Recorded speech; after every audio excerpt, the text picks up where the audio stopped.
చూడండి మనం ప్రీవియస్‌గా మెమరీ హైరార్కీ చూసాం. ప్రైమరీ మెమరీ అని, సెకండరీ మెమరీ అని, ఇంటర్నల్ మెమరీ అని, నెక్స్ట్ రిజిస్టర్స్ అని, క్యాచీ అని డిఫరెంట్ టైప్స్ ఆఫ్ మెమరీస్ చూసాం కదా! So, one of the important topic చూద్దాం ఈరోజు ఏంటంటే primary memory. So, primary memory is also called as internal memory. So, ఎక్కువ యూజ్ చేసే మెమరీ చాలా మెయిన్ మెమరీ అని కూడా అంటారు దీన్ని. So, primary memory is divided into 2 types RAM, ROM. So, ఆటిల గురించి నేర్చుకుంటున్నాం ఈరోజు. So, primary memory is also called as main memory of the computer and it is also called as internal memory అని కూడా అంటారు కొంతమంది. So, primary memory is also called as main memory. So, ఇది ఎక్కడ ఉంటుంది మెయిన్ మెమరీ అనేది? మన mother board మనకి కంప్యూటర్ లోపల మదర్ బోర్డ్ అని ఒకటి ఉంటుంది. సో, దాంట్లో ఒక చిప్‌లా ఉంటుంది. సో, ఒక ఫోటో చూపిస్తాను చూడండి. సో, ఇదిగోండి ఇది మదర్ బోర్డ్. సో, ఈ మదర్ బోర్డ్‌లో ఒక చిప్ టైప్ ఉంటుంది. సో, దాని మీద మనకి ఇది చూపిస్తుందనమాట. ఇది ఉంది కదా! ఇదిగోండి. సో, ఏంటంటే ర్యామ్ చిప్స్ ఇయి. సో, ఎన్నున్నాయి 1, 2, 3, 4. సో, దీంట్లో ఏంటంటే 4 ర్యామ్స్ పెట్టుకోవచ్చు. సో, ఇదే ప్రైమరీ మెమరీ అంటాం. సో, కమింగ్ టు ఇది చూసారా? ఇదే మెయిన్ కంప్యూటర్‌కి heart of the computer, brain of the computer అన్నాను కదా! సో, దీన్నే అంటారు. ఇక్కడే మన ప్రాసెసర్ ఉంటుంది. ఇంటెల్ చిప్స్ ఇయన్నీ ఉంటాయి కదా! సో, ఈ చిప్ మీదే మొత్తం మనం జరిగేదంతా కూడా ఇక్కడ చిప్ లేదు. ఇక్కడ ఎంప్టీగా ఉంది. సో, ఇక్కడ చిప్ పెడతారు. సో, ఈ చిప్‌కే మొత్తం మనం ఏం చేసినా కాలిక్యులేషన్స్ చేసినా, మీరేం చేసినా సరే ఇదే పెర్ఫార్మ్ చేస్తది. సో, దీనికి దగ్గరగానే ఉంది చూసారా? ర్యామ్ అనేది. సో, దీనికి దగ్గరగానే ఉంది చూసారా RAM. So, it is called as primary memory. మనకి హైరార్కీ చెప్పాను కదా! సో, ఈ ర్యామ్ మీద ఏముంటాయంటే రిజిస్టర్స్ అని ఉంటాయి. సో, నెక్స్ట్ ఏంటంటే దీనికి దగ్గరలో క్యాచీ మెమరీ అని ఉంటుంది. సో, ఇంకొకటేంటంటే ఇది ర్యామ్. సో, ఇక్కడ దగ్గరలో ఈ కొన్ని కనెక్టర్స్ ఉంటాయి. కనెక్టర్స్‌కి కనెక్ట్ అయ్యి ఏముంటుందంటే హార్డ్ డిస్క్ ఉంటుంది. మన సెకండరీ మెమరీ డివైసెస్ అన్నీ కనెక్ట్ అయ్యి ఉంటాయి. సో, చూసారా? మన ప్రాసెసర్స్‌కి మీదే ఉందనుకోండి తెచ్చుకోవడం చాలా ఈజీ. మీకు ఏమన్నా ఆపరేషన్స్ తెచ్చుకోవాలనుకుంటే గనక చాలా ఈజీ. నెక్స్ట్ ఇక్కడి నుంచి తెచ్చుకోవడం కూడా కొంచెం ఈజీయే. నెక్స్ట్ ఇంకెక్కడ ఉంటదంటే సెకండరీ మెమరీ కొంచెం దూరంగా ఉంటుందనమాట. సో, అక్కడి నుంచి తెచ్చుకోవడం కొంచెం కష్టం. సో, ఈటిలిని ఏమంటారంటే మన ర్యామ్ పెట్టుకునే చిప్స్ అంటారు. ఇదంతా mother board. So, mother board మీద చాలా పెట్టుకోవచ్చు. సో, మనకి అంతా తెలుసుకోం కాబట్టి ఇది ఇప్పటిదాకా నేర్చుకున్నది జస్ట్ చూపించాను. ఇదేంటంటే ప్రాసెసర్. సో, నెక్స్ట్ ఇదేంటంటే ర్యామ్ పెట్టుకునే chips. Hmm. So, primary memory అనేది 2 టైప్స్ కింద డివైడ్ అయింది. ఒకటేంటంటే RAM, random access memory and next one ఏంటంటే read only memory. Hmm. So, one by one ఏంటో చూద్దాం. సో, ర్యామ్ అంటే ఏంటి? RAM is used for temporary storage. RAM అంటే రాండమ్ యాక్సెస్ మెమరీ. సో, రాండమ్‌గా యాక్సెస్ చేసుకుంటుంది మెమరీని. ఎలా రాండమ్‌గా యాక్సెస్ చేసుకుంటుందనేది కూడా చూద్దాం. సో, దేనికి యూజ్ చేస్తారో? It is used for temporary storage of input data, output data and intermediate results. So, temporary storage RAM అనేది టెంపరరీగా స్టోర్ చేసుకుంటుంది. దేన్ని? ఇన్‌పుట్ డేటాని, అవుట్‌పుట్ డేటాని and intermediate results. Intermediate results అంటే ఒక ప్రాసెస్ జరుగుతున్నప్పుడు కొన్ని రిజల్ట్స్ ఉన్నాయనుకోండి. ఆ రిజల్ట్స్‌ని కూడా ర్యామ్ అనేది స్టోర్ చేసుకుంటుంది. So, the input data entered into the computer using the input devices is stored in RAM. So, మీరు ఏది ఎంటర్ చేసినా, మీరు ఏ గేమ్ ఓపెన్ చేసినా, మీరు ఎక్సెల్ ఓపెన్ చేసినా, పీపీటీ ఓపెన్ చేసినా, ఏది ఓపెన్ చేసినా సరే ర్యామ్‌లో ఓపెన్ అవుతుంది. సో, ఎక్కడ మనది సెకండరీ మెమరీలో ఉన్నా సరే సెకండరీ మెమరీ నుంచి ర్యామ్‌కొస్తుంది. సో, ర్యామ్ ఏం చేస్తుంది? After processing with CPU help తోటి ప్రాసెస్ చేసుకుంటుంది. ప్రాసెసింగ్ చేసుకున్న తర్వాత అవుట్‌పుట్ డేటా కూడా ర్యామ్‌లోకెళ్తుంది. సో, ఇన్‌పుట్ డేటా ర్యామ్‌కొస్తుంది. ర్యామ్ నుంచి with the help of processor CPU ఉంటుంది కదా! ఆ ప్రాసెసర్ హెల్ప్ తీసుకొని ప్రాసెస్ చేస్తుంది. ప్రాసెస్ చేసిన తర్వాత దాన్ని అవుట్‌పుట్ పంపాలా? సో, అవుట్‌పుట్ పంపాలంటే అవుట్‌పుట్ డేటా ఉంటుంది కదా! అది కూడా ర్యామ్‌లోనే ఉంటుంది. అవుట్‌పుట్ డివైస్‌కెళ్ళక ముందర ర్యామ్‌లో ఉంటుంది. సో, ఈ రెండిట్లికి మధ్యన జరిగే ఇంటర్మీడియేట్ రిజల్ట్స్ అంటే ఏమైనా కాలిక్యులేషన్స్ అప్పుడు ఇంటర్మీడియేట్ రిజల్ట్స్ వచ్చినాయనుకోండి, అయి కూడా ర్యామ్‌లోనే స్టోర్ అవుతాయి. సో, నెక్స్ట్ మెయిన్ వెంటనే మనకి ర్యామ్ అంటే గుర్తు రావాల్సిందేంటంటే వాలటైల్ మెమరీ. వాలటైల్ మెమరీ అంటే ఏంటంటే గనక ఎప్పుడైతే ఆ ర్యామ్‌కి ఒక పవర్ ఎళ్తా ఉంటుంది. సో, ఆ ర్యామ్‌కి పవర్ ఆగిపోయిందో ర్యామ్‌లో ఉన్న మెమరీ మొత్తం డె డెస్ట్రాయ్ అయిపోతుంది. అంటే డిలీట్ అయిపోతుంది. ఇప్పుడు మన కంప్యూటర్ ఉందనుకోండి. నా కంప్యూటర్ ఆన్‌లో ఉంది. సో, ఈ ఆన్‌లో ఉన్నంత సేపు కూడా ర్యామ్‌కి ఒక పవర్ అనేది ఎళ్తా ఉంటుంది. సో నేను ఒకసారి నేను షట్ డౌన్ చేసాననుకోండి, ఆ షట్ డౌన్ చేశానంటే గనుక ర్యామ్‌కి ట్రాన్సిస్టర్స్, కెపాసిటర్స్ అని ఉంటాయి.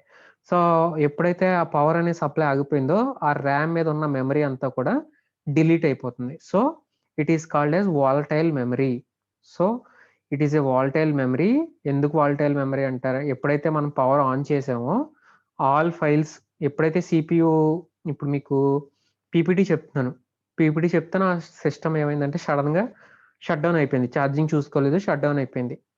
షట్ డౌన్ అయిపోయిన తర్వాత నేను మళ్ళీ ఛార్జింగ్ పెట్టి ఆన్ చేస్తాను. ఆన్ చేసినప్పుడు ఏమవుతుంది? మళ్ళీ నేను పీపీటీ ఓపెన్ చేసి ఉండవు ఆటోమేటిక్‌గా. ఇప్పుడు ఏం చేయాలి? నేను పీపీటీ ఎక్కడ సేవ్ చేసుకున్నానో అక్కడికెళ్ళి మళ్ళీ ఓపెన్ చేయాలి. So when the power is turned on, again all the files that are required by the CPU are loaded from the hard disk to RAM. So hard disk నుంచి ర్యామ్‌లోకి తెచ్చుకోవాలి again. So it is the main memory of the computer system that stores the data temporarily. So అందుకే main memory అంటారు. Compulsory మీరు ఏది వాడుతున్నా, మీరు cinema చూస్తున్నా, మీరు పబ్‌జీ ఆడుతున్నా, మీరు ఇన్‌స్టాగ్రామ్ చూస్తున్నా, నేను జూమ్ ఓపెన్ చేసినా, పీపీటీ చెప్తున్నా, వెనకాల యూట్యూబ్ రన్ చేసినా అన్నీ కూడా ర్యామ్‌లోకొస్తాయి టెంపరరీగా. సో దాని నుంచి యాక్సెస్ చేసుకుంటారు ఆర్డర్‌లో. సో సెకండరీ మెమరీ తోటి కంపేర్ చేసుకుంటే it can be accessed faster. ఎందుకు? సో ఫాస్టర్ ఎందుకంటే గనక ఒకటి సీపీయూకి దగ్గరగా ఉంది. సో అందుకు. నెక్స్ట్ ఏంటంటే ర్యామ్‌లో ఆ రీడ్ అండ్ రైట్‌ని చాలా ఫాస్ట్‌గా చేసుకోవచ్చు. ఇప్పుడున్న టైప్స్ ర్యామ్‌లో డీడీఆర్2, డీడీఆర్3, డీడీఆర్4 అని ఉంటాయి గదా! అవి చూసే ఉంటారు. డీడీఆర్3, డీడీఆర్4 అని. సో డీడీఆర్ అంటే ఏంటంటే డబుల్ డేటా రేట్. డీడీఆర్ అంటే ఏంటంటే double data rate. So RAM మీద ఉంటుంది మీకు. మీరెప్పుడైనా కొన్నప్పుడు ర్యామ్‌లో డీడీఆర్2, డీడీఆర్3, డీడీఆర్4 లేటెస్ట్. సో కంపారిటివ్‌లీ డీడీఆర్2, డీడీఆర్3 డబుల్ స్పీడ్‌లో ఎళ్తుంది. సో అంత స్పీడ్‌గా ప్రాసెస్ చేసుకుంటుంది. సో అది ర్యామ్ యొక్క main advantage faster. So RAM is used to store the instructions during the operation of computer. So ఒక 10 ఇన్‌స్ట్రక్షన్స్ ఉన్నాయనుకోండి. ఆ ఇన్‌స్ట్రక్షన్స్ అన్నీ ఎక్కడ స్టోర్ అవుతాయి? ర్యామ్‌లో స్టోర్ అవుతాయి. సో ఇన్‌స్ట్రక్షన్స్ ఏంటి? మీరు పబ్‌జీ ఓపెన్ చేస్తున్నారనుకోండి. పబ్‌జీలో సమ్ ఇన్‌స్ట్రక్షన్స్ ఉన్నాయి. ఫస్ట్ ఓపెన్ అవ్వాలి. నెక్స్ట్ ఇది జరగాలి. నెక్స్ట్ గేమ్ ఎళ్ళాలి. సో ఇన్‌స్ట్రక్షన్స్ అన్నీ మెయిన్ ఇన్‌స్ట్రక్షన్స్ అన్నీ ర్యామ్‌లో స్టోర్ అవుతాయి. దాంతో పాటు డేటా కూడా. The data and instructions that need to be operated upon by CPU are first brought to RAM. So ఆ సీపీయూ ద్వారా ఆపరేట్ చేయాలి అనుకుంటే గనక ఫస్ట్ ర్యామ్‌లోకి తెచ్చుకుంటాం. ఎక్కడి నుంచి? Secondary devices hard disk, SDD drives ఉంటాయి కదా! సీడీ అలాంటియి. ఆటిల నుంచి ర్యామ్‌లోకి తెచ్చుకుంటుంది. సీపీయూ ఎవరితోటి ఇంటరాక్ట్ అవుతుంది? ర్యామ్ తోటి ఇంటరాక్ట్ అయ్యి డేటాని, ఇన్‌స్ట్రక్షన్స్ తెచ్చుకుంటుంది. So since RAM is a volatile memory, any information that needs to be saved, ఏదైనా ఇన్ఫర్మేషన్ లాంగ్ టైమ్‌గా సేవ్ చేసుకోవాలనుకుంటే గనక అది ర్యామ్‌లో సేవ్ చేయకూడదు. సో అది హార్డ్ డిస్క్‌లో మాత్రమే సేవ్ చేయాలి. So RAM provides random access to the stored bytes, words or larger data units. So మనం తెచ్చుకున్న బైట్స్ అంటే ఏంటి? 1 byte is equal to 8 bits అనమాట. 8 బిట్స్ అంటే జీరోస్ అండ్ వన్స్. సో ర్యామ్‌లో జీరోస్ అండ్ వన్స్ సేవ్ అవుతాయి కదా! జీరోస్ అండ్ వన్స్ అన్నీ కూడా రాండమ్‌గా సేవ్ అయిపోతాయి. పర్టిక్యులర్ ఆర్డర్‌లో కాదు. ఒక్కొక్క చోటన అలా సేవ్ అయిపోతా ఉంటాయి. సో రాండమ్ యాక్సెస్ మనం తెచ్చుకునేటప్పుడు కూడా ఫాస్ట్‌గా ఒకేసారి తెచ్చుకుంటాం. సో ఒక ఇలా ర్యామ్ ఉందనుకోండి. మన పబ్‌జీ అంతా ఇక్కడొకటి, ఇక్కడొకటి, ఇక్కడొకటి, ఇక్కడొకటి సేవ్ అయింది. మన ఇన్‌స్టాగ్రామ్ అంతా ఇక్కడొకటి, ఇక్కడొకటి, ఇక్కడొకటి ఇలా అది సేవ్ అయింది. తెచ్చుకున్నప్పుడు అన్నీ ఫాస్ట్‌గా ఒకేసారి తెచ్చేసుకుంటుంది. ర్యామ్ అనేది రాండమ్‌గా తెచ్చుకుంటుంది. So it requires same amount of time to access information from RAM. So information తెచ్చుకోవాలనుకుంటే గనుక ఒకేసారి వచ్చేస్తాయన్నమాట. So same time, same amount of time తీసుకుంటుంది ఇన్ఫర్మేషన్ యాక్సెస్ చేసుకోవడానికి. నెక్స్ట్ ఇన్ఫర్మేషన్ ర్యామ్ మీద పంపడానికి కూడా. RAM can be read from and return to. Read చేసుకోవచ్చు. నెక్స్ట్ ర్యామ్ మీద రైట్ చేయొచ్చు. అంటే పంపొచ్చు డేటాని సేమ్ స్పీడ్‌లో. The size of the RAM అనేది లిమిటెడ్ ఉంటుంది. ఎందుకంటే చాలా కాస్ట్ ఎక్కువ వల్ల దీని ర్యామ్ ఎప్పుడు లిమిటెడ్. సో దాన్ని ఎలా మెజర్ చేస్తారంటే ఫ్రమ్ ఎంబీ నుంచి జీబీ వరకు, మెగాబైట్స్ నుంచి గిగాబైట్స్ వరకు ర్యామ్ అనేది పెర్ఫార్మ్ చేస్తారు. సో ర్యామ్ అనేది పెర్ఫార్మన్స్ దేని మీద ఎఫెక్ట్ అయ్యి ఉంటుందంటే ఒకటి యాక్సెస్ స్పీడ్. అంటే ఒక ఇన్‌స్ట్రక్షన్ ఏమైనా ఇచ్చామనుకోండి, ఎంత స్పీడ్‌గా ఇన్ఫర్మేషన్ తెచ్చుకుంటుంది దాన్ని. సో స్పీడ్ని ఎలా ఎక్స్ప్రెస్ చేస్తారంటే with nano seconds. So next data transfer. So data transfer కూడా మనం డేటాని ఎన్ని బైట్స్లో వెళ్తుంది డేటా, ఎన్ని ఎంబీపీఎస్ స్పీడ్లో వెళ్తుంది, సో అది దాన్ని కూడా బేస్ చేసుకుంటుంది. So RAM affects the speed and power of a computer. RAM స్పీడ్ని పవర్ని ఎఫెక్ట్ చేస్తుంది. ఎందుకంటే ఎక్కువ ర్యామ్ ఉందనుకోండి మన దగ్గర, సో ఆ ర్యామ్ ఉండే కొద్దీ మన కంప్యూటర్ చాలా స్పీడ్గా ఉన్నట్టు. ర్యామ్ ఒక 8 GB ర్యామ్ ఉందనుకోండి, చాలా స్పీడ్గా ఉన్నట్టు. ఎందుకు? దాని మీద చాలా డేటాను సేవ్ చేసుకుని చాలా స్పీడ్గా తెచ్చుకోవచ్చు. సో జనరల్గా 512 MB నుంచి 4 GB, మినిమం 4 GB ఇప్పుడు కామన్ అయిపోయింది ర్యామ్. సో మీరు వెళ్తే కనుక 4 GB ర్యామ్ మినిమం తీసుకోవాలి, మినిమం రిక్వైర్మెంట్ ఇది. సో 512 లాంటివి తీసుకుంటే ఇంక ఇది ఎప్పుడు పూర్వకాలం ర్యామ్స్. మినిమం 4 GB ర్యామ్ ఇప్పుడు మీరు కొనుక్కోవాలనుకున్నా సరే మినిమం రిక్వైర్మెంట్ కంపల్సరీ చూసుకోవాల్సింది 4 GB. నా ల్యాప్టాప్ అయితే 8 GB, ఎందుకంటే నేను చాలా నేను పిహెచ్డి చేస్తున్నాను. సో దానికి ఎక్కువ డేటాకి సంబంధించి వాడతాను కాబట్టి 8 GB వాడతాను. సో మీకు మినిమం మీకు జస్ట్ ఎక్సెల్ ఫైల్స్, పీపీటీస్ చూడడానికో, చిన్న చిన్న ప్రోగ్రామ్స్ అలాంటివి చేసుకుందాం అనుకుంటే కనుక 4 GB సరిపోతుంది. మీకు ఏమన్నా బాగా పెద్ద గేమ్స్ ఆడుతున్నారో అలాంటివి, లేకపోతే ఫోటోషాప్ చేసుకుంటున్నారు, లేకపోతే వీడియో ఎడిటింగ్ చేసుకుంటున్నారు అనుకోండి, you have to go for 8 GB minimum. అది 16 GB ఉంటే అదృష్టమే. So RAM is a microchip implemented using semi conductors. So semi conductors అంటే చిన్న చిన్న డివైజెస్ ఉంటాయి, వాటి ద్వారా కనెక్ట్ అయింది. So 2 types of RAM. ఇదివరకు ఎప్పుడో క్వశ్చన్ అడిగారు నన్ను, సార్ స్టాటిక్ ర్యామ్ అంటే ఏంటి, డైనమిక్ ర్యామ్ అంటే ఏంటి? ర్యామ్లో 2 టైప్స్ ఉన్నాయి. ఒకటి డి ర్యామ్, ఇంకొకటి ఎస్ ర్యామ్. మనం యూజ్ చేసే అన్నీ కూడా డి ర్యామ్సే. మనం ఎక్కువ యూజ్ చేస్తున్నాం కదా, 16 GB, 8 GB అన్ని డి ర్యామ్సే. ఎస్ ర్యామ్ అంటే ఏంటంటే, స్టాటిక్ ర్యామ్ అంటే ఏంటంటే క్యాచీ కింద వాడతారు, క్యాచీ మెమరీ అంటారు. సో ఎస్ ర్యామ్ చాలా కాస్ట్లీ, నెక్స్ట్ చాలా తక్కువ కూడా ఉంటుంది. స్టాటిక్ ర్యామ్ జీబీల్లో ఉండదు, జస్ట్ ఎంబీల్లో ఉంటుంది. సో అందుకే it can be accessed as catchy కింద వాడతారు దీన్ని. సో డైనమిక్ ర్యామ్ని ఎక్కువ వాడతారు. Dynamic RAM is the most common type of memory. So it is mostly used as main memory or primary memory since it is small and cheap. When comparatively SRAM తో పోల్చుకుంటే it is small and cheap. Small, అది కూడా SRAM కూడా స్మాలే, కానీ కొంచెం cheap. So దీంట్లో ఏమేమి ఉంటాయంటే ట్రాన్సిస్టర్స్, కెపాసిటర్స్ ఉంటాయి. SRAMలో ఓన్లీ ట్రాన్సిస్టర్స్ మాత్రమే ఉంటాయి. సమ్ 6 ట్రాన్సిస్టర్స్ ఎన్నో ఉంటాయి. It uses transistors and capacitors. So transistors అన్నీ ఒక రోస్ అండ్ కాలమ్స్లో అరేంజ్ అయి ఉంటాయి. సో మన బిట్స్ అన్నీ కూడా ఎవరు హోల్డ్ చేస్తారంటే కెపాసిటర్స్ హోల్డ్ చేస్తారు. Holds the bit of information, zeros and once. చెప్పాను కదా, మన డేటా మీరు హలో అని ఉంటే కనుక హలో కింద HELL1 సేవ్ అవ్వదు, జీరోస్ అండ్ వన్స్ కింద సేవ్ అవుతాయి. అది ఎవరు హోల్డ్ చేస్తారు ర్యామ్ మీద? కెపాసిటర్స్ ఉంటాయి. So that transistor and capacitor are pair to make a memory cell. ఈ రెండు పేర్ అయ్యి ఒక మెమరీ సెల్ కింద ఫామ్ అవుతాయి. The transistors acts as switch. So ఇది ఒక స్విచ్ టైపు, అంటే ఆన్ ఆర్ ఆఫ్ స్విచ్, అంటే కంట్రోల్ చేస్తుంది దేన్ని? మెమరీ చిప్ని. ఒక టైంలో ఆఫ్ ఉంటుంది, ఒక టైంలో ఆన్ ఉంటుంది, ఒక టైంలో ఆఫ్ ఉంటుంది, ఒక టైంలో ఆన్ ఉంటుంది. సో ఏంటంటే ఈ ర్యామ్ అనేది అత్తమాట్లు రిఫ్రెష్ అవుతూ ఉంటుంది కంటిన్యూస్గా. D RAM must be refreshed continuously. SRAMలో రిఫ్రెష్ అవసరంలా. సో అస్తమాట్లు రిఫ్రెష్ అవుతానే ఉంటుంది. ఇన్ఫర్మేషన్ స్టోర్ అవ్వాలనుకోండి, ఒకసారి రిఫ్రెష్ అవుతేనే స్టోర్ అవుతుంది. So on off, on off. So దీనికి ఏంటంటే ఒక మెమరీ కంట్రోలర్ అనేది వాడతారు. సో ఈ మెమరీ కంట్రోలర్ ఏం చేస్తుంది? కెపాసిటర్స్ని రీఛార్జ్ చేసుకుంటూ ఉంటుంది. సో రీఛార్జ్ అంటే ఆన్ ఆర్ ఆఫ్, అత్తమాట్లు రీఛార్జ్ చేసుకుంటూనే ఉంటుంది, అది డిశ్చార్జ్ అవ్వకముందర. రీఛార్జ్ లేకపోయింది అనుకోండి, దాంట్లో ఉన్న ఇన్ఫర్మేషన్ అంతా పోతుంది. అందుకే మనకి పవర్ అనేది అత్తమాట్లు సప్లై అవుతూ ఉండాలన్నమాట. So DRAM gets its name.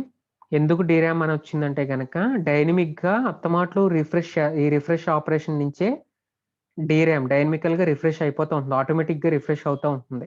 Information store చేసుకోవాలనుకుంటే కనుక అది అత్తమాట్లు రిఫ్రెష్ అవుతానే, ఒకసారి రిఫ్రెష్ అయితేనే మనకి ఇంకొక డేటా అనేది వస్తుంది.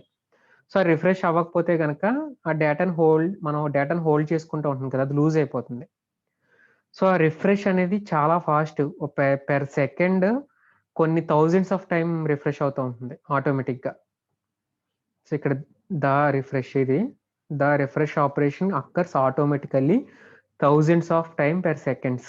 పెర్ సెకండ్కి చాలా థౌజండ్స్ ఆఫ్ టైం రిఫ్రెష్ అవుతుంది. ఆ రిఫ్రెష్ అవుతున్నప్పుడల్లా మన బైట్స్ అన్నీ దాంట్లో స్టోర్ అవుతాయి. సో, డీరామ్ అనేది కొంచెం స్లో వెన్ కంపారిటివ్‌లీ ఎస్‌రామ్. ఎందుకు? రిఫ్రెష్ అవుతా ఉంటుంది కదా! దానివల్ల ఈ రిఫ్రెషింగ్ అనేది తక్కువ. సో, యాక్సెస్ స్పీడ్ అనేదేంటంటే 50 ఎన్ఎస్ టు 150 ఎన్ఎస్ అనమాట. సో, అర్థమైంది కదా! డీరామ్ అనేది రిఫ్రెషింగ్. ఎక్కువ కెపాసిటర్స్, ట్రాన్సిస్టర్స్ వాడతారో ఆటిల్లోనే మన మెమరీ అంతా సేవ్ అవుతుంది. సో, డీరామ్ అనేది పేరెందుకొచ్చిందంటే అస్తమాట్లు రిఫ్రెష్ అవుతా ఉండాలి. దేనికి రిఫ్రెషు? డేటాను హోల్డ్ చేయడానికి, డేటాని వెళ్ళడానికి. సో, ఎస్‌రామ్ అంటే చెప్పాను కదా! దీన్ని క్యాచీ మెమరీ కింద వాడతారు. సో, దీంట్లో ఓన్లీ ట్రాన్సిస్టర్స్ మాత్రమే ఉంటాయి. కెపాసిటర్స్ ఉండవు. హ్మ్. సమ్ అరౌండ్ 4-6 అనేవి ఉంటాయి. ఒక్కొక్క మెమరీ సెల్‌కి. హ్మ్. ఈచ్ మెమరీ సెల్‌కి ఇన్ని ట్రాన్సిస్టర్స్ ఉంటాయన్నమాట. So, it does not have a capacitor. Capacitors ఉండవు దీంట్లో. So, SRAM memory cell has more parts. So, it takes more space on a chip than DRAM అనే cell. So, ఒక chip ఉందనుకోండి. ఆ చిప్‌లో చాలా పార్ట్స్ అనేవి ఉంటాయి. సో, ఎస్‌రామ్ అనేది కొంచెం అది అడ్వాంటేజ్. ఇట్ డస్ దీనికి రిఫ్రెషింగ్ అనేది అవసరంలా. Constant refreshing like DRAM. So, it is faster than DRAM. So, refreshing అనేది అవసరం అంటే అస్తమాట్లు అవసరంలా. రిఫ్రెష్ అవుతుంది గానీ అస్తమాట్లు అవసరంలా. Like DRAM. సో, డీరామ్ ఒక సెకండ్‌కి థౌసండ్స్ ఆఫ్ టైమ్ రిఫ్రెష్ అవుతానే ఉంటుంది. So, it is more expensive than DRAM. It takes up more space. Space అనేది కూడా కొంచెం ఎక్కువ తీసుకుంటుంది. So, it stores more information as long as it is supplied with power. ఇది సప్లైడ్ విత్ పవర్ అంటే గనక మనకు వెంటనే it is called as volatile memory అని గుర్తు రావాలి. So, easier and it is easier to use and very fast. So, దీని access speed ఏంటంటే 2-10 నానో సెకండ్స్. సో, ఏంటంటే మెమరీ చిప్స్ అన్నీ ఎక్కడుంటాయంటే మన సర్క్యూటరీ బోర్డ్. మీకు ఇందాక ఒక మదర్ బోర్డ్ చూపించాను కదా! సో, ఆ మదర్ బోర్డ్‌ని సర్క్యూటరీ బోర్డ్ అంటారు. మనకి ఈ ర్యామ్స్ మెమరీ చిప్స్ అన్నీ పెట్టుకునే ఆటిల్ని సర్క్యూటరీ బోర్డ్ ఏంటంటే ప్రింటెడ్ సర్క్యూటరీ బోర్డ్ అంటే అదేంటంటే ఒక స్పెషల్ కనెక్టర్. ఒక కనెక్టర్ ద్వారా కనెక్ట్ అయ్యి ఉంటాయి. సో, ఈ మెమరీ చిప్స్ అన్నీ ఒక పార్ట్ మీకు చూపించాను కదా ఇందాకడ. సో, దాన్ని మెమరీ మాడ్యూల్ అంటారు. సో, ఆటిల్ని ఏమంటారంటే మనం పెట్టుకునే ర్యామ్ పోర్ట్స్ ఉన్నాయి కదా! ఆ పోర్ట్స్‌ని single line memory module, double in line memory module అని ఉంటాయి. సో, ఇప్పుడు చూసేదంతా కూడా డిమ్మే. మనం వాడుతున్నదంతా కూడా డ్యూయల్ లైన్ మెమరీ మాడ్యూలే. నేను మీకు ఇదేంటంటే హార్డ్‌వేర్‌లో మాకు ఇందాక చూపించాను కదా! సో, అయన్నీ డిమ్మే ఈటిలిని డిమ్స్ అంటారు. ఇక్కడే సేవ్ అవుతాయి. ఇక్కడే మనం పెట్టుకునే ఆటిల్ని ఈ మెమరీ మాడ్యూల్ ఎక్కడుంటుందిది? మన మదర్ బోర్డ్ మీద ఉంటుంది. సో, ఈ సిమ్ మాడ్యూల్‌లో it has memory chip on one side of ఒక సైడ్ ఉంటుంది. So, it can store 8 bits to 32 bits of data simultaneously. So, storing అనేది కొంచెం స్లోగా ఉంటుంది. దీంట్లో డిమ్‌లో కొంచెం చాలా ఫాస్ట్‌గా స్టోర్ చేసుకుంటుంది. ఎందుకంటే మెమరీ చిప్స్ అనేవి బోత్ సైడ్ ఉంటాయి. సో, బోత్ సైడ్‌లో ఇంకోటి 64 bits at a time 64 bits అనేవి దీని మీదకి యాక్సెస్ అవుతాయి. So, it is past. ఇప్పుడు అన్నీ యూజ్ చేసేవి కూడా డిమ్సే. హ్మ్. నెక్స్ట్ మళ్ళీ ఎలా డివైడ్ అయిందో హైరార్కీ. ర్యామ్ అనేది 2 టైప్స్. ఎస్‌రామ్, డీరామ్. మళ్ళీ ఎస్‌రామ్‌లో ఏఎస్ ర్యామ్ అని, బీఎస్ ర్యామ్ అని, పీబీఎస్ ర్యామ్ అని. సో, డేటా యాక్సెసింగ్ బట్టి డివైడ్ అయినాయి. మళ్ళీ డీరామ్‌లో కూడా డీడీఆర్ అని, ఎస్‌డీఆర్ అని, ఆర్‌డీఆర్ అని, ఈడీఓఆర్ అని, ఎఫ్‌డీఓ అని ఇలా డివైడ్ అయినాయి. సో, వన్ బై వన్ చూద్దాం. SRAM uses a number of transistors to store a single bit of digital information. ఒక బిట్ ఇన్ఫర్మేషన్‌ని స్టోర్ చేయడానికి కొన్ని ట్రాన్సిస్టర్స్ అనేవి యూజ్ చేసుకుంటుంది. Depending on the function performed by SRAM, it can divided into 3 types. So, వాటిల్ని ఆ function ఎలా perform చేస్తుందో దాన్ని బట్టి 3 టైప్స్ కింద డివైడ్ అయ్యాయి. ఒకటేంటంటే ఎసింక్రనస్ SRAM. దాన్ని ఏఎస్‌రామ్ అంటారు. So, it performs it's operation without use of system clock. So, ఇదేంటంటే సిస్టమ్ క్లాక్ ప్రతి సిస్టమ్‌కి ఒక క్లాక్ అనేది ఉంటుంది. ఒక మాస్టర్ సిస్టమ్ క్లాక్ ఏంటంటే ఆ క్లాక్‌కిని మనం పంపుతున్న ఇన్ఫర్మేషన్ ఆ 2 సింక్రనైజ్ అయ్యి ఉండాలన్నమాట. సో, క్లాక్ పల్స్ ఉన్నప్పుడే నాకు పబ్‌జీ ఓపెన్ అవ్వాలి. ఈ క్లాక్ పల్స్ లేనప్పుడు ఓపెన్ అవ్వకూడదు. సో, ఈ క్లాక్ పల్సెస్ అనేయి చాలా ఎక్కువ జనరేట్ అవుతాయి. సో, ఆ క్లాక్ పల్సెస్ తోటి ఎప్పుడు కూడా మన ఇన్ఫర్మేషన్ ఇన్స్ట్రక్షన్ అనేది అయ్యి ఉండాలి. సో, కానీ దీంట్లో అసింక్రోనస్‌లో ఏంటంటే క్లాక్‌తో పట్టించుకోదు. ఒక 3 సిగ్నల్స్ ఉంటాయి. 3 సిగ్నల్స్‌ని బేస్ చేసుకొని వర్క్ అయిపోతుంది. సో, 3 సిగ్నల్స్ ఏంటంటే చిప్‌ని సెలెక్ట్ దాని మీద రైట్ చేయాలన్నా, అవుట్‌పుట్ ఏమన్నా రాయాలన్నా ఈ 3 చిప్స్‌ని బేస్ చేసుకొని ఈ అసింక్రోనస్ ర్యామ్ అనేది వర్క్ అయిపోతుంది. నెక్స్ట్ ఏంటంటే బీఎస్ ర్యామ్. బీఎస్ ర్యామ్ అంటే burst RAM, burst static RAM. So, ఇదేంటంటే సిస్టమ్ క్లాక్ తోటి అసోసియేట్ అయ్యి, సో, ఫర్ సపోజ్ క్లాక్ అనేది ఎలా ఉంటుందంటే ఇలా ఉంటుందన్నమాట. Clock pulses. ఒక క్లాక్ పల్స్ ఈ టైంలో ఒక ఇన్ఫర్మేషన్ సో, ప్రీవియస్‌గా ఏంటంటే మనకి డీడీఆర్ ర్యామ్ అలా అన్నాను కదా! ఆ క్లాక్ పల్సెస్ ఏంటంటే ఈ టైంలో ఇన్ఫర్మేషన్ ఎళ్తుంది. ఈ టైంలో ఇన్ఫర్మేషన్ ఎళ్ళదు. మళ్ళీ ఈ టైంలో ఎళ్తుంది. మళ్ళీ ఈ టైంలో ఎళ్ళదు. అలా ఉంటుందన్నమాట. ఇప్పుడు లేటెస్ట్‌గా ఏంటంటే ఈ క్లాక్ పల్స్‌లోనే ఎళ్ళిపోతుంది. ఈ క్లాక్ పల్స్‌లోనే ఎళ్తుంది. ఈ క్లాక్ పల్స్‌లోనే ఇన్ఫర్మేషన్ ఎళ్తుంది. ఈ క్లాక్ పల్స్‌లోనే ఇన్ఫర్మేషన్ ఎళ్తుంది. ఇదంతా ఏంటంటే డీడీఆర్ టెక్నాలజీ వాడుకుంది. So, rising and falling edges. అసలు ఇన్ఫర్మేషన్ ఇదివరకు ఎలా ఎళ్ళేదంటే ఓన్లీ రైజింగ్ ఎడ్జ్‌లోనే ఇన్ఫర్మేషన్ అనేది ఎళ్ళేది. సో, ఇప్పుడేంటంటే ఫాలింగ్ ఎడ్జ్‌లో కూడా ఇన్ఫర్మేషన్ ఎళ్తుంది. సో, ఇదేంటంటే మాస్టర్ క్లాక్. క్లాక్ స్పీడ్ అంటారు. సో, చెప్పాను కదా! 3.2 గిగాహెర్ట్జ్. సో, ఇదంతా ఏంటంటే clock speed. At a time per second ఇన్ని క్లాక్ పల్సెస్ జనరేట్ చేయగలదు. సో, ఈ బీఎస్ ర్యామ్ అనేది ఏంటంటే హై స్పీడ్ అప్లికేషన్స్‌కి వాడతారు. ఎందుకంటే read and write cycles should be synchronised with clock cycles. So, coming to last type of SRAM ఏంటంటే pipeline burst SRAM. So, ఇదేంటంటే పైప్‌లైన్ అంటే ఒక ఆర్డర్ కింద పెద్ద అమౌంట్ ఆఫ్ డేటా ఉందనుకోండి. సో, ఒక 1 జీబీ డేటా ఉందనుకోండి. దాన్ని ప్యాకెట్స్ కింద డివైడ్ చేసుకుంటుంది. అంటే 1 ఎంబీ, 1 ఎంబీ, 1 ఎంబీ అలా ప్యాకెట్స్‌ని బ్రేక్ చేసుకుంటుంది. డిఫరెంట్ ప్యాకెట్స్‌ని అంటే మన డేటా ఉందనుకోండి. ఆ డేటాని డిఫరెంట్ ప్యాకెట్స్ కింద డివైడ్ చేసుకొని, ఆ ప్యాకెట్స్ అన్ని అరేంజ్ చేసుకుంటుంది ఒక సీక్వెన్షియల్‌లో, ఒక పైప్‌లైన్‌లో. అప్పుడు మెమరీకి పంపుతాయన్నమాట. మనకు 1 ఎంబీ డేటా ఉందనుకోండి. 1 ఎంబీ డేటాని ప్యాకెట్స్ కింద డివైడ్ చేసుకుంటుంది. ఎలాగా 1 ఎంబీ అంటే 1024 కేబీ కదా! సో, ఆ 1024 కేబీని కొన్ని ప్యాకెట్స్ కింద డివైడ్ చేసుకొని దాన్ని పంపుతుందన్నమాట మెమరీకి. సో, దాన్నే ఇది పైప్‌లైన్ బర్స్ట్ ఎస్‌రామ్ అంటారు. So, coming to dynamic RAM.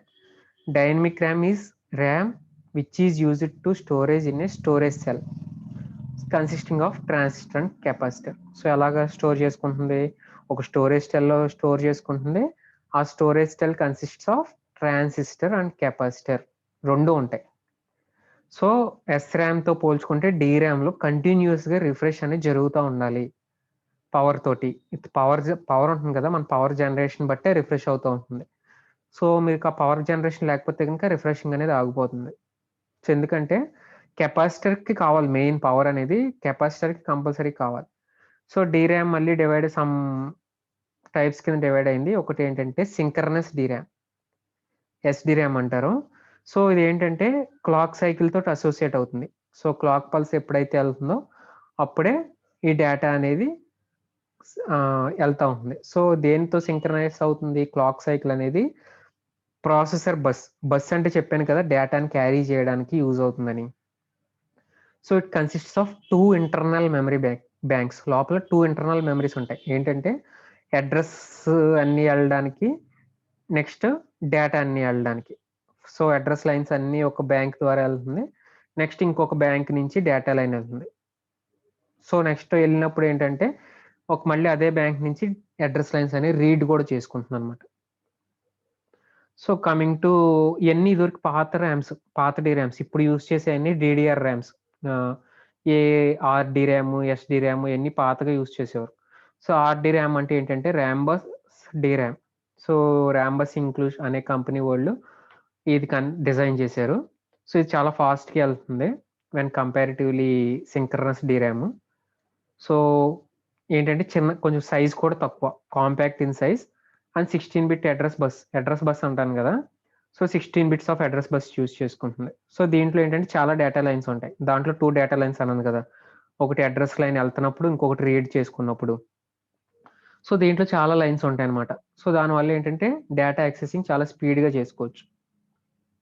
So these multiple address and data lines help in performing different read and write operations simultaneously. So read and write operations సైమల్టేనియస్గా చేసుకోవచ్చు. Whereas synchronous డీరామ్లో ఒకసారి read జరుగుతున్నప్పుడు right అనేది చేసుకోలేం. So ఒక లైన్లో read అవుతుంది, అది అయిపోయిన తర్వాత ఇంకో లైన్లో రైట్ అవుతుంది. సో ర్యామ్ బస్ అనేది చాలా fast. So coming to extended data out DRAM, EDOD RAM. దీని ఫుల్ ఫామ్ ఏంటి? Extended data out DRAM. It can access more than 1 bit of data at one. So చాలా ఫాస్ట్గా access చేసుకుంటుంది when comparatively ఆర్డీరామ్లో. So it provides the facility to perform various operations at one time such as reading, writing etcetera. So ఇది కూడా similar type of ఆర్డీరామే, కానీ కొంచెం extended. అంటే 1 by 1 మనకి ఎలాగైతే ఫస్ట్ జనరేషన్, సెకండ్ జనరేషన్ అలా ఉన్నాయో ఇవి కూడా అలా ఎవాల్యుయేట్ అయినాయి అనమాట. Next fast page mode DRAM. So ఇదేంటంటే రీడ్ అండ్ రైట్ ఆపరేషన్స్ని పేజింగ్ అనే టెక్నాలజీ ఒకటి వాడుకొని అడ్రస్ని సెలెక్ట్ చేసుకోవడం. సో నెక్స్ట్ ఏంటంటే డేటాస్ని రోస్ అండ్ కాలమ్స్ కింద పెట్టుకుని ఆ డేటాని రీడ్ చేసుకోవడానికి వాటికి ఈ ఎఫ్పిఎం డీరామ్ అనే టెక్నాలజీని వాడారు. సో జస్ట్ మీ ఏంటో తెలుసుకుంటే సరిపోతుంది, మీకు ఇన్డెప్త్ అవసరం లేదు దీంట్లో. So in types of rams ఉన్నాయని దీంతో పాటు చెప్పాను కదా డిడిఆర్ అని. సో దాని మీద ఉంటుందన్నమాట. మన ర్యామ్ చూస్తే కనుక మనం యూస్ చేస్తున్న ర్యామ్ ఏంటో చెప్పేస్తుంది. ఇక్కడ చూపిస్తానండి, ఇదిగోండి. సో మీకు ఇది కనిపిస్తుందో లేదో, ఇక్కడ 3DR అని వాడారు. సో ఇది ఏంటంటే 2 GB ర్యామ్ ఇది. సో PC2 అంటే స్పీడ్ ఉంటుంది దాన్ని బట్టి. సో 3DR అంటే కనుక DDR3 టెక్నాలజీ వాడారు. So DDR3, 2, DDR3, DDR4. So latest అని DDR4. ఏంటంటే డేటా ఎక్కడి నుంచి CPU నుంచి ర్యామ్కి data speed double data rate అంటారు. DD అంటే ఏంటంటే డబుల్ డేటా, డబుల్ స్పీడ్లో డేటా అనేది ఫాస్ట్గా వెళ్తుంది. ఇక్కడి నుంచి అక్కడికి ఫాస్ట్గా వెళ్తుంది. ఎక్కడికి? ర్యామ్ నుంచి CPUకి. సో కంపారిటివ్లీ DDR2 ఇంకా డబుల్ వెళ్తుంది. DDR3 దీనికన్నా డబుల్ వెళ్తుంది. DDR4 దీనికన్నా డబుల్ వెళ్తుంది. సో అందుకే డబుల్ డేటా రేట్ అనేది. ఇప్పుడు లేటెస్ట్గా వాడే అంతా కూడా DDR4 ర్యామ్సే. మరి this is all about RAM. మీకు జస్ట్ ర్యామ్ అంటే random access memory, it is a volatile memory. So ఇది ఎక్కడ యూస్ చేస్తున్నాం? కంపల్సరీ ర్యామ్ ఉండాలి. ఎందుకు ఉండాలి? మన సిస్టమ్ ఏది ప్రాసెస్ అవుతున్నా సరే ఆ ర్యామ్ నుంచే ప్రాసెస్ అవుతుంది. సో ఈ బేసిక్ నేర్చుకుని ఇంకా దాని లోపల టెక్నాలజీ ఏం వాడుతున్నాం అనేది మీరు విడిగా చూసుకోండి చాలు.